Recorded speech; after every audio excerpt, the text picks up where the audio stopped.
வாழ்க்கை முழுக்க ஒரே பிஸியாக ஓடி வேலை செய்துட்டு ஒரு பென்ஷன் எடுத்துட்டு சந்தோஷமாக இருப்போம்னு நினைக்க என்ன நடக்குதுன்னா பிள்ளைகள் திருமணம் ஆகின பிறகு அந்த பிள்ளைகளுக்கு பிறக்கிற குழந்தைகளை கொண்டு பார்க்க வேண்டிய ஒரு கட்டாயத்துக்கு இப்போதே அதிகமான பெற்றோர்கள் சிக்கப்பட்டுட்டாங்க. என்ன காரணம்னு சொன்னால் எல்லாருமே படிச்சுட்டினோம். அப்போ 2 பேரும் வேலைக்கு போய்க்க பொருளாதாரத்தை பெருக்குவதற்காக பாவிக்கக்கூடிய ஒரு ஆக்களாக பெற்றோர் அமைஞ்சிட்டாங்க.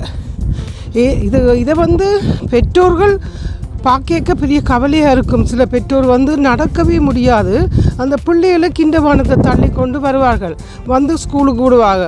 அதேமாதிரி பெற்றோர்கள் குழந்தைய பார்க்க அவை உண்மையும்படி அவைகளால் பார்க்க முடியாது. அப்போ குழந்தையும் எப்படி ஆரோக்கியமாக வளரும்?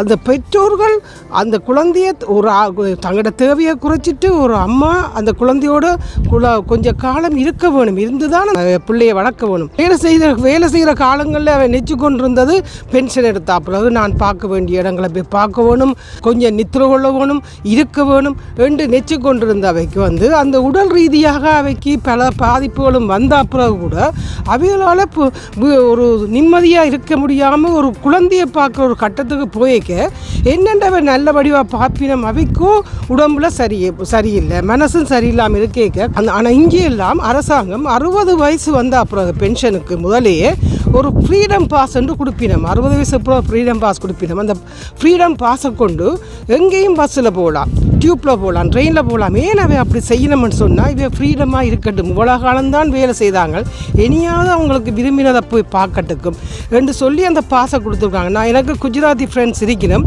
அவைகள் இதை முதலே அறிஞ்சேனே. இப்போ என்ன செய்யணும்னா என்னென்ன இந்த நாட்டில் இருக்குது, எப்படி ஃப்ரெண்ட்ஸை சந்திக்கலாம், எப்படி ஒன்று கூடலாம், என்னத்தை பார்க்கணும்னு சொல்லி அவை பிளான் பண்ணி அவை இந்த குழந்தை பார்க்குறதுக்கு சிக்கப்படையலை. அவைக்கு தெரிஞ்சிட்டு வாழ்க்கையில் இனியாவது நாங்கள் வாழ வேணும்னு சொல்லி அவை எல்லா இடமும் போய் பார்க்கிறேன். நானும் அவையோட சேர்ந்து விஷயங்களை போய் பார்க்குறேன், அவையோட ஸ்பெண்ட் பண்ணுறேன். அப்போ அவையை பார்த்து நான் யோசிக்கிறேன், இதுவும் ஒரு வாழ்க்கை தான்.